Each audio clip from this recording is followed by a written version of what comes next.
Let's be honest about this. We Americans are spoiled. We wake up in the morning, we turn on that tap, and out comes as much water as we want.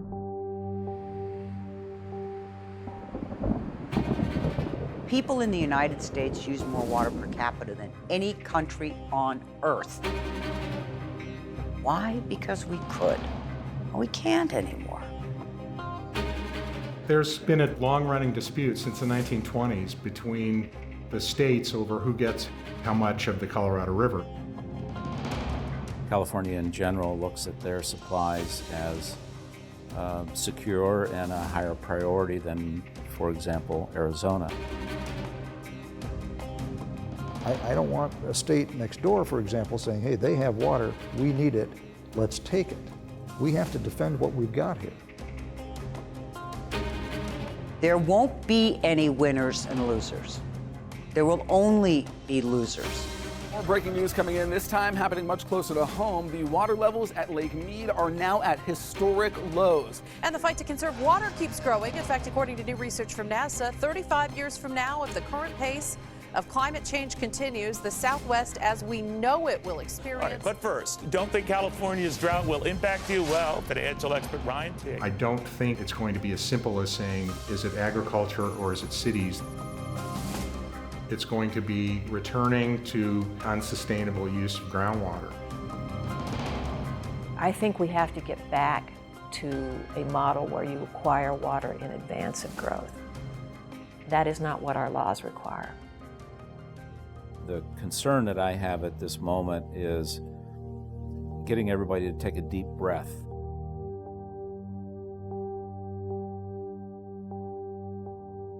We developed an incredibly reliable water supply. We have these wonderful projects and these huge reservoirs that lulled a lot of us into a false sense of the water will always be there. We need to move beyond that image, that mirage that our water supply is endless, and start thinking about, how do we have a resilient water supply in a time of change and competing demands for water.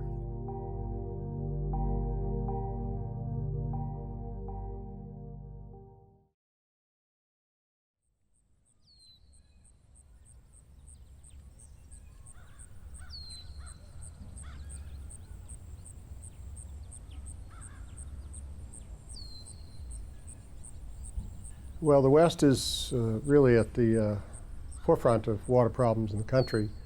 A number of factors coming together. One is drought. The Colorado is now in the 15th year of drought, and what we don't know is whether this is the 15th year of a 15-year drought or the 15th year of a 50-year drought. Add into that climate change, and the scientists have pretty well agreed that that's going to have adverse consequences for the Colorado River in particular, and population growth. Growth in the Southwest was after World War II, was during a wet period by and large in the 1980s through the mid-90s. And since the late 90s, we've been in a drought episode. So this is really the first time that we've seen this confluence of high population and severe and extensive drought. Well, it's daunting. There's no such thing as a even temporary respite. You have to imagine when I took the job back in 1989, Las Vegas and the greater Southern Nevada area had less than 600,000 inhabitants, and now we're over 2 million.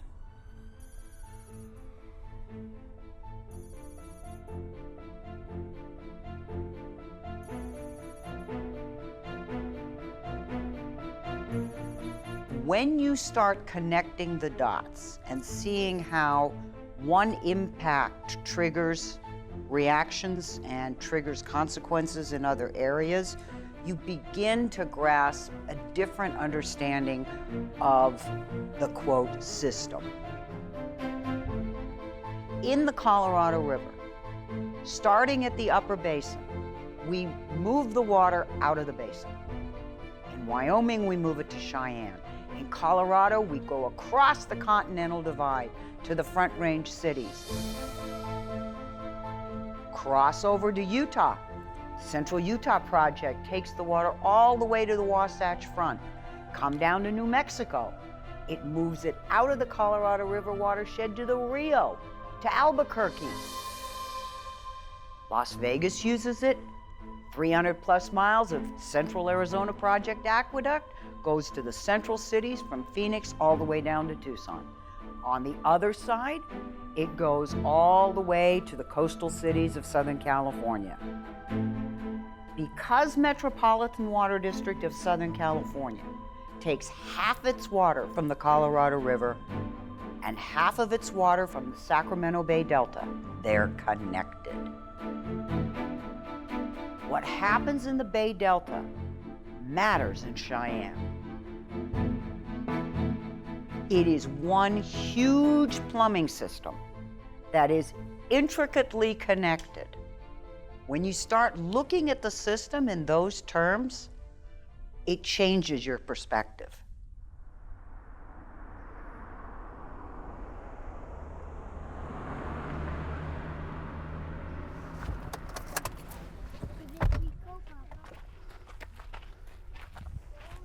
When we think about water management, we think about reservoirs, what we're really talking about across the West is snowpack.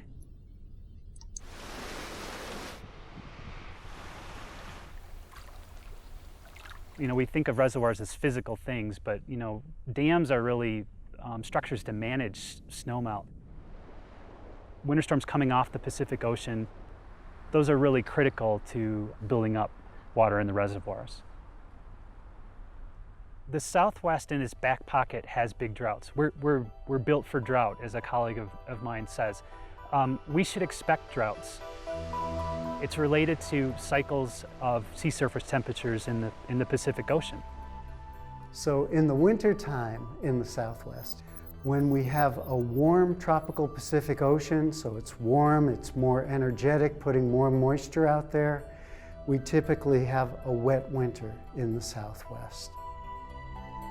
When we have a cool tropical eastern Pacific Ocean, we get a drought pattern. Those years are called La Nina years.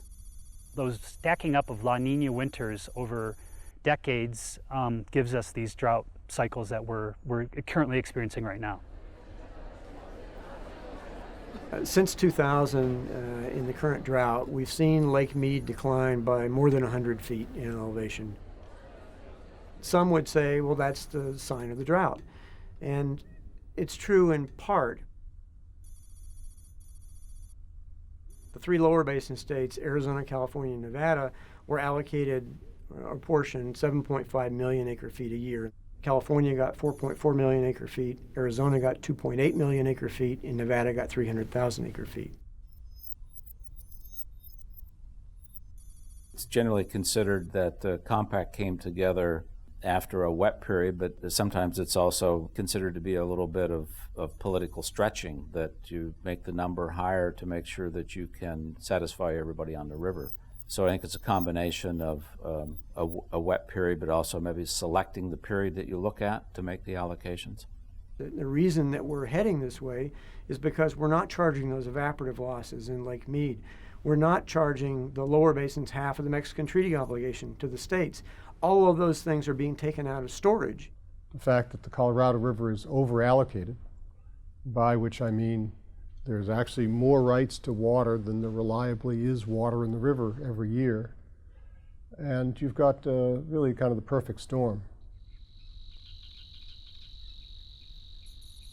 Lake Mead is full at about elevation 1220.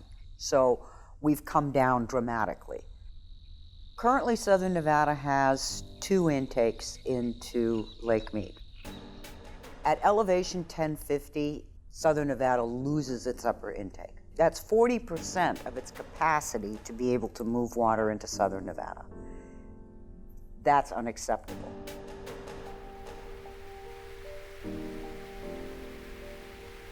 The second intake sits at elevation 1000. The question for Nevada is what happens below elevation 1000. They will be struggling to find a way to get water out of that lake. We needed an intake below Tonight, one of this century's most ambitious projects at the largest reservoir in the nation, which looked like this in 2000. Take a look at what it looks like now. It was so low. Look up. What's up there? Lake Mead. That's holding back the lake. Exactly. Wow. We spent $1 billion going underneath Lake Mead and putting a new intake structure at the bottom of that reservoir that will allow us to take water from those elevations.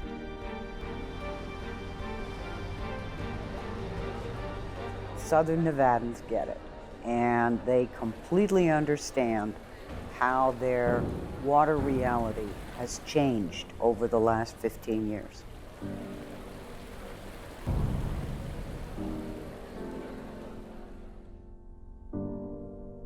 It is not inconceivable that Mead drops below dead pool. Dead pool is elevation 900. That means no water leaves Lake Mead and goes downstream. Nothing can come out of Lake Mead physically. This isn't a piece of paper that can be changed. This is a physical limitation. And this is where it stops being a Nevada problem. Well, I think often the way you look at the lower basin, I think it's generally considered that Arizona first and Nevada second have the greatest risk associated with prolonged shortage conditions on the river.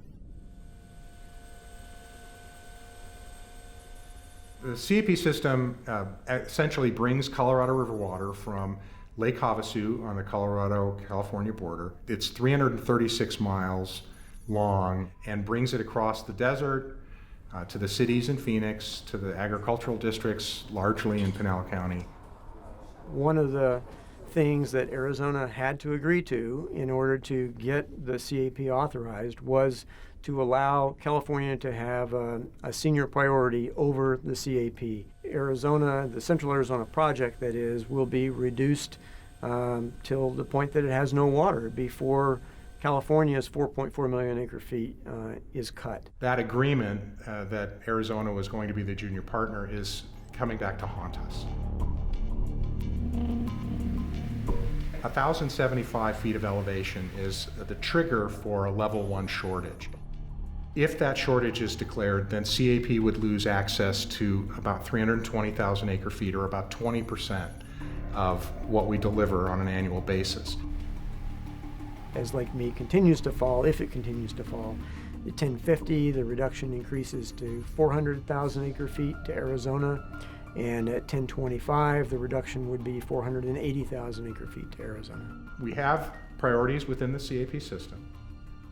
That priority says that our municipal customers and the Native American customers are our highest priority. They would be the last ones to be cut off if our supplies dried up. That shortage is going to impact those excess users, we call them.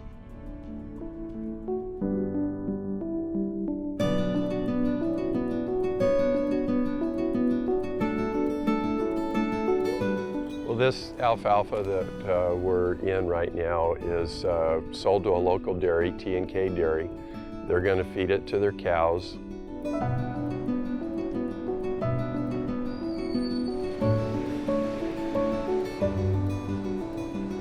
Those cows will produce milk, turned into bottled milk, ice cream, cheese, yogurt, butter, all kinds of dairy products.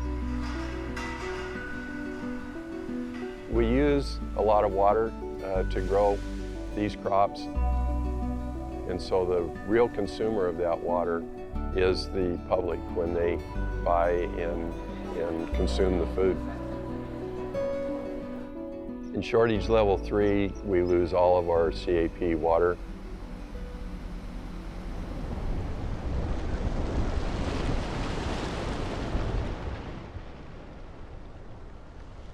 There was a hope that there was a cycle of droughts, and so people were looking at the 30s drought, and then the 50s drought, and then a drought in the 70s, and a drought in the 90s, and it's sort of like, you know, they come, they're pretty regular, but the fact of the matter is they really aren't.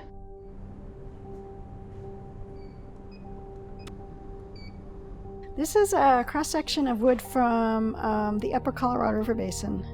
So you can see some sequences where the rings are wider and then they get narrower and wider and narrower, and this is just a nice representation of the tree recording periods of drought and periods that were wetter.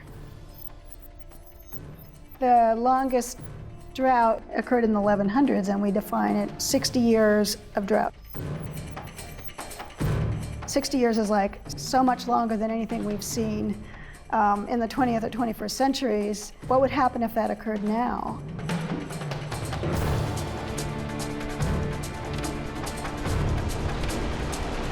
So mega drought is a relatively recent term. So we're not there into mega drought yet, but we're starting to show the characteristics of mega drought. We've had long duration, some very severe years, and during the course of this drought, temperatures have been steadily rising. That's one of the reasons I do this work, is because when we start to look at those records and say, listen, this happened, I think it's possible. The factors that influence climate were no different back then than they are now, with one exception, and that exception is that humans are influencing the climate.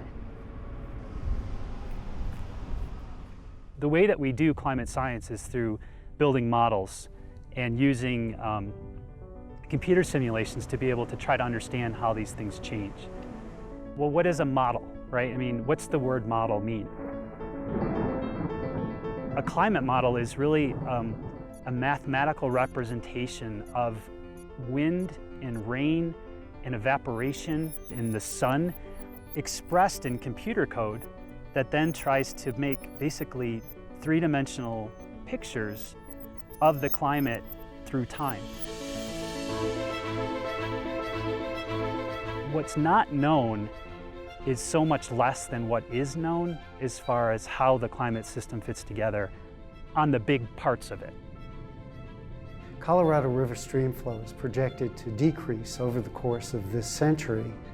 The estimates range from about 5 to 15%.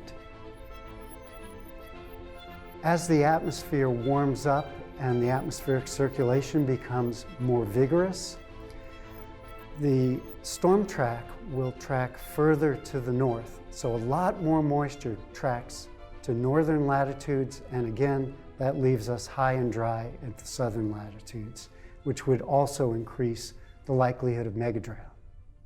And what we've seen over the last decade is a decrease, and then what I always call these sort of nick of time storms, or nick of time winters will come along and they'll just dump record snowpack across the Colorado, and then the flows go back up again, and Lake Mead recovers slightly. But you're sort of bumping along down. It just sort of slows down maybe the inevitable over the long term. If we don't get good, large winter snowpacks in the next 6 years, 7 years, we're liable to be at elevation 1,000 in Lake Mead, even with the reductions in the guidelines. The modeling that Bureau of Reclamation has done would suggest that those reductions may need to be on the order of as much as 2 million acre feet to, if we look at climate change scenarios, maybe up to 6 million acre feet reduction to maintain elevation 1,000. Where's that water going to come from? We have agreements in place down to elevation 1025. But you have to remember, Mead is a V. The further you go down in that reservoir, the faster the rate of decline. So once you've crossed 1025, it's not going to take you very long to hit 1,000. The rate at which this lake diminishes increases dramatically. At that point, the shortage sharing agreement no longer holds, and it really would be up to the Secretary of the Interior as to who is going to get water out of that river. California has both the highest entitlement on the river, but also the most secure. You've got these senior water rights. They're not worth the paper they're written on. Because once you cross 900, there's nothing for you to take. We're dealing, of course, with California and Nevada next door. We also have the so-called upper basin states, and eventually we'll have a little bit more I don't want to say conflict with them, but as they use more and more of their Colorado River entitlement, less of that unused water will be available to us. and that'll put further strains on us. Nobody wants to make a commitment to something that will destroy the agricultural economy or undermine future growth. It is in everybody's interest to conserve early, leave that water in Lake Mead with no one's name on it. It's not a savings account for any particular municipal provider or for any agricultural provider, but it is there to preserve the system from crashing.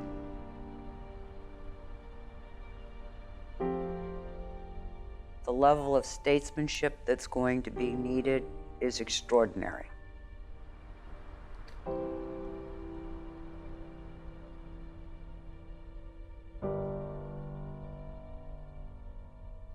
Groundwater, you could consider it fossil water. It was accumulated over tens of thousands of years that it took to work its way into the groundwater system. So once it's drawn down, it's essentially not going to be available for within our lifetimes or many lifetimes.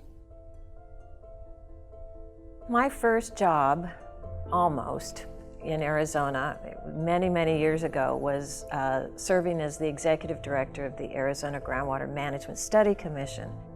In those days, we were pumping our groundwater at far greater rates than the groundwater was being replenished. What we did was create these geographical areas called active management areas, or they're most frequently referred to as AMAs. You can't drill a new well without a permit from the department. You can't bring new ag land into cultivation. Groundwater should be a savings account. It's there for times of shortage and for emergencies, but not for day in and day out use. If shortage comes on the Colorado River, it does look as though we'll have to dip into some of those supplies, but we will do so cautiously. So what I would expect to see is that over the next 5 years or so, you'll see a pretty significant investment in wells here in the city of Phoenix, but we hope not to use them. CAP is really been the lifeline for the state, but the state also cut a deal when we got funding for the CAP to be the lowest priority in times of shortage. In the areas where CAP water has been used in the Phoenix, Pinal, and Tucson areas, there's been a lot of water level recovery. The dots are blue. If those districts don't receive any more CAP water, the blue dots may turn red or fading from blue to red.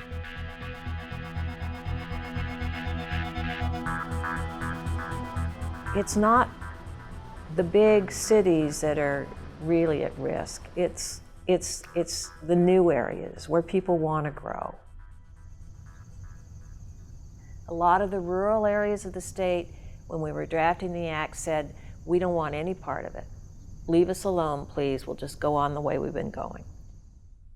So the Wilcox area, people are having to deepen their wells or drill new wells in chasing that finite groundwater supply.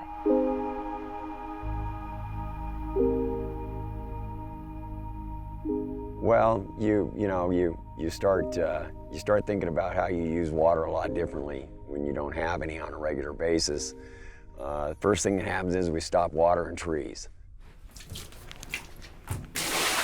Showering became just kind of like a military shower. Most people don't understand, you flush a toilet tank, you're probably flushing 3 gallons at a shot. So everything just kind of changes your outlook. We went to paper plates. We stopped cooking anything that couldn't be done in the oven, or a one-pot meal. None of this, no dinner parties, sorry. And the only thing you could really do is drill a new well.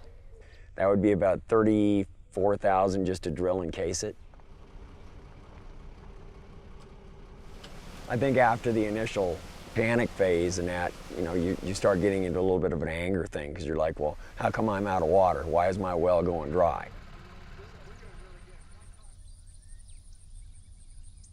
Then you find out other people are having the same thing, And you see all the big agricultural pivots in the area, and you're like, well, they're pumping all the time. It's their fault. You know, you can't blame the farmers. Farmers are doing what farmers do. I know on top here we added 30 feet Yes, length. from there. Backward. Okay. All right, I'll make the drawing to show that. This well that they're drilling in the background, well, in this case, will probably just go to 1,000 feet.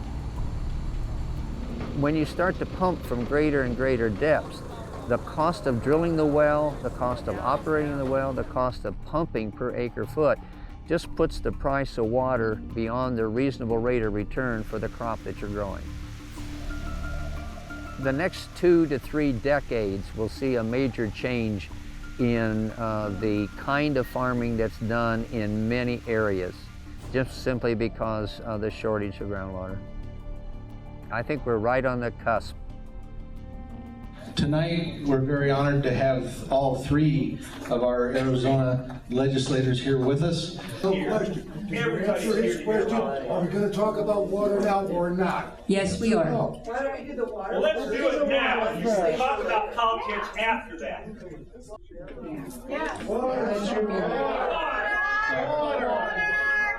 Get our way. You know, they really don't want the state to step in and tell them what to do. On the other hand, if somebody doesn't do something, you know, pretty much people's wells are going to dry up, and, you know, that affects the economy. It's not just Wilcox, it's other areas of the state where groundwater supplies are drying up. At the time the Groundwater Management Study Commission was established, California also established a special commission to look at its groundwater laws. And then they issued their final report, and nothing happened to it. I like to say it rained the next year, it rained really hard, and nobody cared anymore. Now, California, because of the drought and because of a number of different things, is finding that pumpers are rapidly depleting their groundwater supplies. Well, the Central Valley of California, where a lot of the produce for the whole country is grown, every well driller in the state of California that has any equipment at all is probably somewhere up there drilling wells in order to keep the crops coming along in a timely manner. People are racing to drill deeper and deeper wells there at the cost of $250,000, $500,000 a well. We have been supporting our economy and especially our agricultural economy on spending water that wasn't renewed, that wasn't replaced. So prolonged overdraft. We estimated that in the Central Valley to be about 125 million acre feet of water that had been taken out of storage and not replaced, and resulting in steep declines in water levels as well as significant land subsidence. In some areas, as much as 50 feet of land subsidence.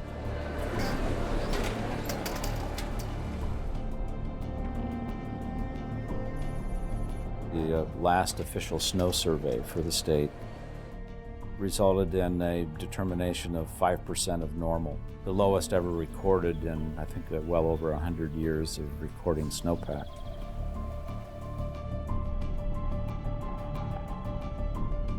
So we have dry watershed conditions, low reservoirs, and then no snow melt running off into those reservoirs. Irrigation districts that usually have a significant surface water supply, and majority of their water comes from surface water. This year they have almost no surface water, and they'll be over pumping their groundwater basins as well as fallowing land. We've seen water temperatures spike, which has been very damaging for salmon populations. The Sierras got hit with 2 extraordinarily dry years, and the system crashes. When you're talking about the, 5th largest economy in the world, dependent on this water supply, can you afford to not assume the worst? There have been any number of wet years. But the strife between the Bay Delta communities and Southern California, between urban and ag, the inability at a human level to find compromises and accept responsibility for the entire system eluded California. Completely eluded them. California's water crisis is forcing state officials to find new ways to limit resources. But one community, it's called Mountain House, is only days away from having no water at all. The governor ordering the strictest crackdown on water use in the state's history. That means we're in an historic drought, and that demands unprecedented action. It's for that reason that I'm issuing an executive order mandating substantial water reduction across our state. They have cities that have no water. And this is a real fight coming for this country. You know, I mean, we talk about oil all the time. I think fresh water is going to be the next battle. We have some areas that agriculture has become completely dependent on this overdraft. We will see a reduction in agricultural use of water in those basins. You have to reach equilibrium in the basin, and you have a target of when you have to get there, and then you have 5-year milestones to make progress to achieve that. The legislation is not near as strong as the Groundwater Management Act. It allows for local areas to come up with local plans to manage supplies, and then to allow the state to step in if the local areas aren't doing what they're supposed to be doing.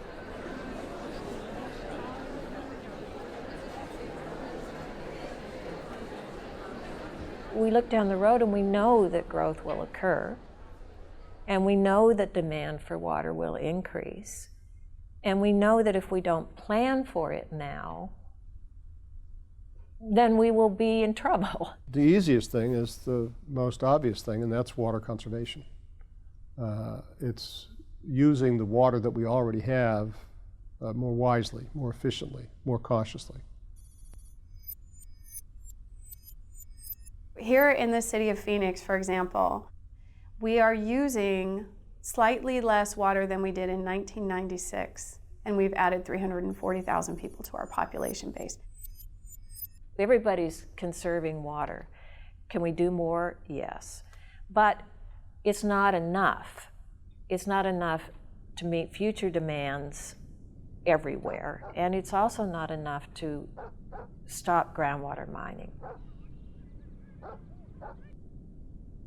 You know, I guess the concern I have here in California as a direct result of the drought is people looking for easy solutions. And that would be, you know, let's retire a whole bunch of ag land. And then all of a sudden you have to deal with the dust issues and what happens to that land and what happens to the economy in these small rural towns. Across the West, farmers use about 80% of every state's water. When the amount of water that the cities need is really in the low single digits, 2%, 3% of ag water, then I think what we can see is that it's not going to destroy rural life. It's not going to destroy the farm economy. One of the things that will help is right now, the market for water is in a very primitive state.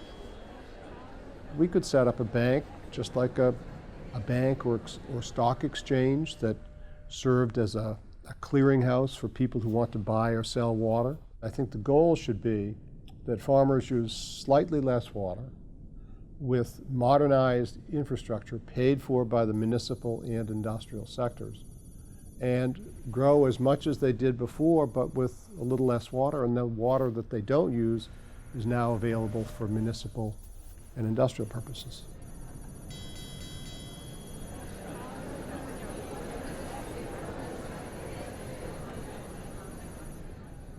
Seeing whether the laws and regulations and political decisions can facilitate a more effective win-win kind of management of the water is a wonderful idea. Implementation is difficult because of the human inertia. It's my water. It goes all the way back to the farmers and the miners fighting and shooting each other. It's a very controversial issue, and it's not one that can be just a surgical strike. This is going to take a while to figure this all out. Water's going to be the new oil, and how we manage our water supplies in the future is going to affect our food production, our energy production. It's really vital. And to lose sight of the fact that that water is produced by nature, then we really risk unraveling the whole system.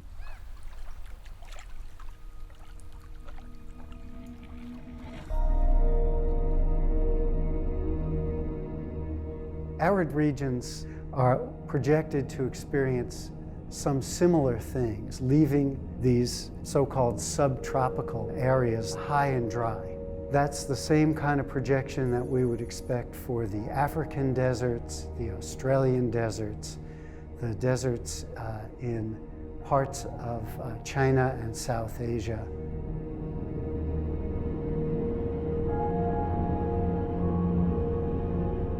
So the GRACE satellites essentially measure the Earth's gravitational field as they rotate around the Earth repeatedly. Water moving around on the Earth's surface is a significant reason why you get gravity changing, because water has mass and gravity originates from mass. And if you look at those snapshots, if you will, through time, then you can start to see how over large regional areas the gravitational field is changing. Will we have globally enough food security as water supplies for agriculture are stressed? It would be a real confluence of issues in those countries. If water is taken away from farmers in this region and it's taken away from farmers in other regions all around the world, it will affect the food supply. By the middle of the century, 2050, demand for food will be 70% higher than it is now. In 2011, we reached 7 billion people. And of course, that's only expected to go up. You can't make those trade-offs. There is a global food responsibility, and we're an integral part of that chain. In the food economy, rests our national security as well.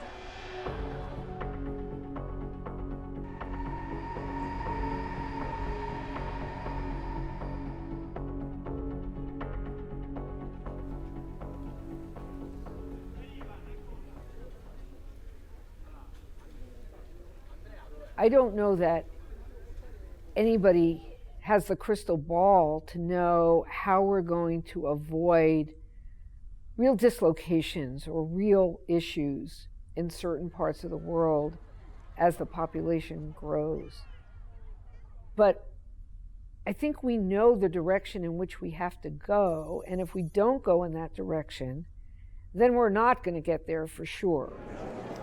So I've been a student of water policy and management for a long time, and so when you consider the southwestern United States and you look at the part of the Middle East where Israel is, I saw similarities there.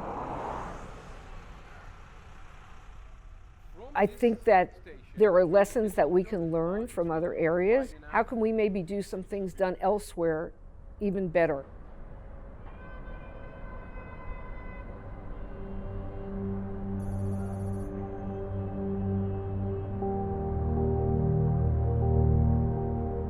Water was always considered an absolute necessity and the foundation for building the country. And the ethos was one of togetherness, of everybody pulling in the same direction.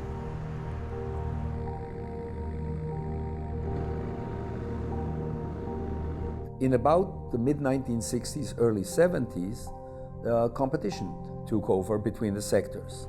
The cities started saying, why does agriculture get so much water at such a low cost? We got into a situation which it was essentially a crisis of the sources. The aquifer levels were drawing down, and as a result of that, we were damaging nature. There was a political process that took place where agriculture lost some of its position in favor of people. So in about the year 2000, a decision was finally made by the government to go for desalination. I'm not an engineer, but I love to go actually see how water is being treated and what's happening.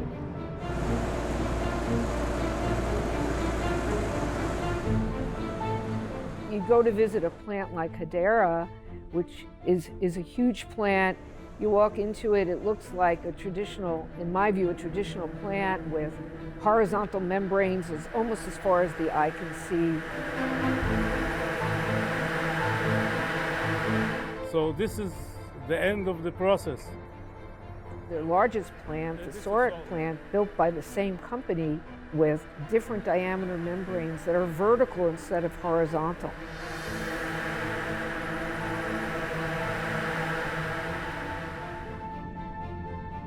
And then you go to the Palmachim plant where the bays of membranes painted different colors.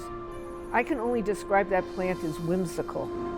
They figured out how to double the capacity of that plant without expanding the footprint. 40 guys on a very tiny footprint of 3.2 hectares make about 9% or 8% of the water in Israel. Kind of a miracle. In terms of the story of Israel, it's a big change because currently there's plenty of water in Israel. We are self-sufficient. The Sea of Galilee levels are rising. You can say that this program for the last 15 years essentially solved the problem of the water in Israel.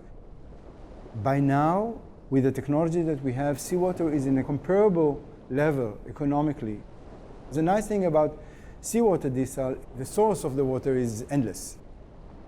I think the Israelis look at California and see a big coastline there with a lot of seawater next to it.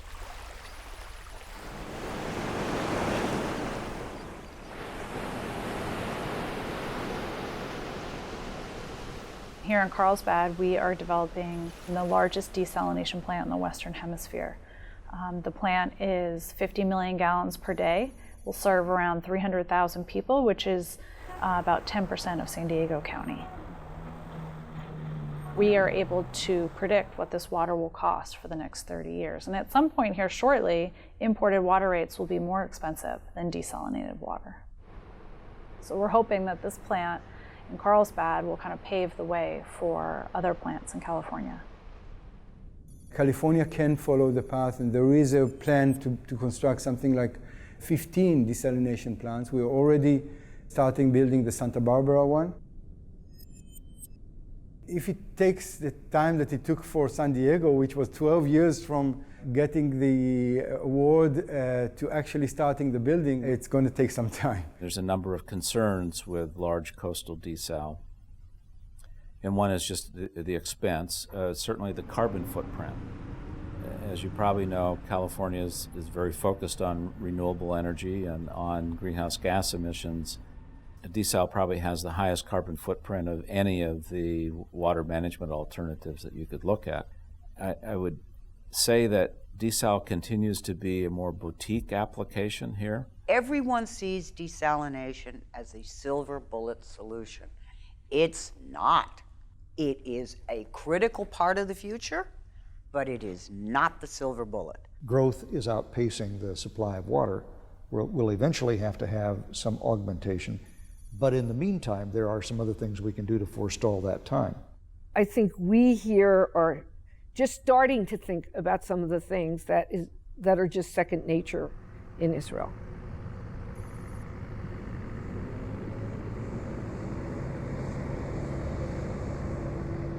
Agriculture has changed radically. Israel brings in all its grain from abroad. It doesn't grow it. It no longer grows cotton in this country. Oranges are almost out. I also see a company like Netafim as an example of that. Netafim developed over time sets of drippers which are attached to plastic pipelines which emanate waters drop after drop. For a very low cost of drip, you get a much higher crop per drop.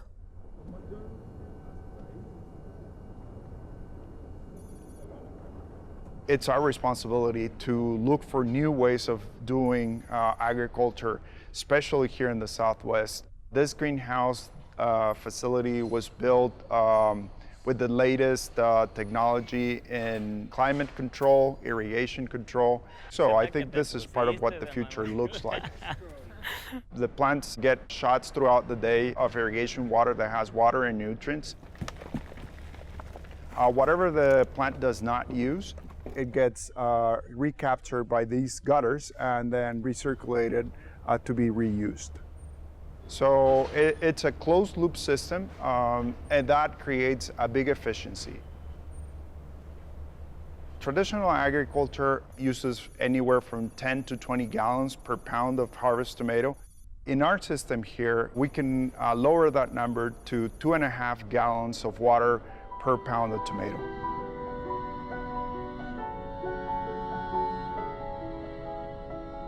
Reclaiming wastewater and treating it to a level where it can be returned safely from a health point of view and from an environmental point of view to agriculture is one of the biggest achievements that Israel has had. We now reuse more than 90% of the total amount of wastewater that is being generated in the urban area. I think the real questions about reuse will be, will we reuse wastewater in the West and Southwest for potable purposes? It's already being used that way in some places. There's a lot of pushback. Orange County did not bring their system online for 3 years while it had 1,200 public meetings to educate the public about what they were trying to do. So it can be done. If we're going to be essentially drinking the water that comes out of the back end of a wastewater treatment plant, we're going to want to be sure that the quality of that water is excellent. A lot of the research I do tries to get at those questions. Many emerging contaminants are compounds that have been introduced either through industrial or pharmaceutical compounds that are not necessarily subjected to environmental regulation. Some of these compounds can behave as hormone-like compounds, and therefore they can be biologically active at very low concentrations. It has been observed, for example, that relatively low concentrations of some of these endocrine-disrupting compounds in stream waters have a significant influence on the sexual development of fish. To think that humans are somehow excluded from that type of effect is unlikely, right? Many of the wastewater treatment plants we have in the United States and throughout the world were designed to remove traditionally recognized contaminants, including pathogens. They're not as effective, on the other hand, at removing many of these compounds that are being produced in relatively recent time scale. Currently, there is a good solution for that. It's both treating this from the source, so telling people not to flush medicine down the drain, but also treating by what is called advanced oxidation, which is a process that breaks all the carbon chemical connections. Essentially, we are past that. It's an issue that has to be paid very close attention to, but it's an issue that I believe can be managed. And I think we have to. I just don't think it's an option to use this water once and then, dump it in a river or dump it in our case, in the ocean.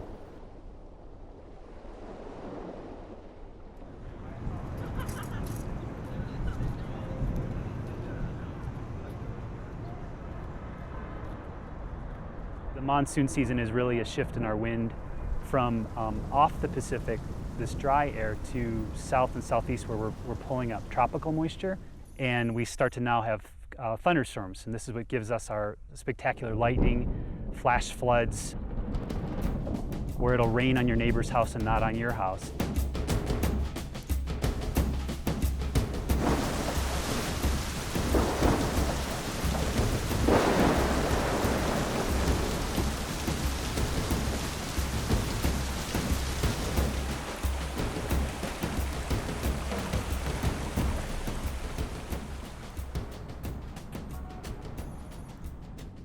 This pond here actually is a stormwater pond.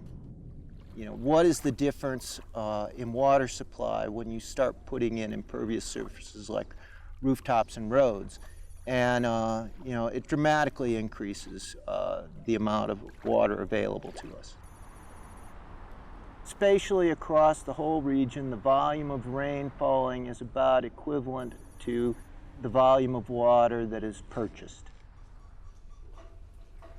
As opposed to the United States, in other parts of the world, rainwater harvesting is really a common phenomenon, a quick, cheap, easy way for people to get water. We just collect the rain that falls on the roof of the house. That's the whole footprint of our water collection area. And then from the cistern, we pump the water into a water treatment facility in the garage. We actually collect enough water to provide all our water needs inside the house year-round and to provide for a 12,000-gallon swimming pool. Capturing it on your roof and putting it in a barrel, that's pretty easy. Capturing the rain that falls on the streets and buildings and sidewalks and all of those kinds of things, that's much, much harder. The day may come when we will have to get involved in multiple levels of rainwater and stormwater harvesting to use in our community. I do envision that as a possibility, and of course it has to be compared with other sources of water, if there are any, and which ones are the best economically feasible.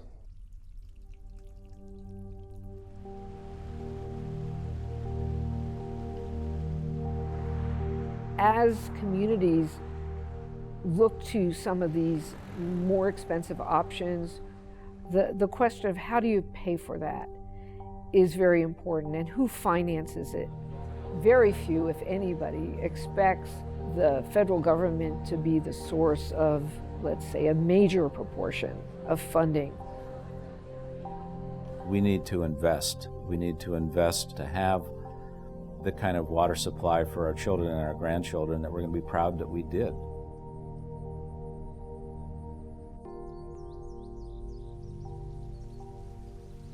We are children of a culture that has become very accustomed to the silver bullet solution. This has no silver bullet solution.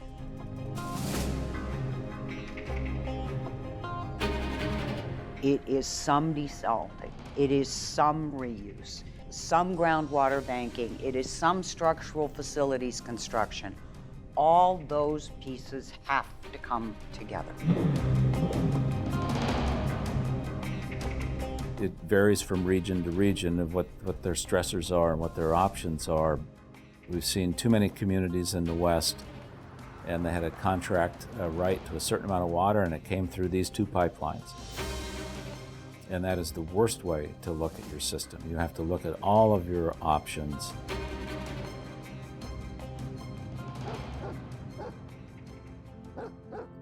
But I suspect that the real problem is one that our society will not address. We cannot have perpetual growth. There's no such thing as perpetual growth. People should not be planning for something that's impossible. We don't have a choice. We're gonna grow. Births exceed deaths. Look what we're doing as a human population. It's unavoidable. So what kind of society do we want to live in? What cultural things are important to us? The dream of the quarter-acre lot with grass all around it, those days are over. So we need to change. And I'm really very encouraged by the millennials. This won't be as tough a transition as it is for the baby boomers who see it as a loss. Every one of us is a water user. Every one of us is a stakeholder. And those decision makers will make their decisions based on what they think the public supports. It's going to require leadership. It is going to require leadership. Without that, I'm not very optimistic. But with that, you know, we've shown in the past that we can take on huge issues. And we're trying to raise the kids as just being hopeful. I tell them there are challenges ahead, but I think it's going to be okay, quite honestly. Yeah.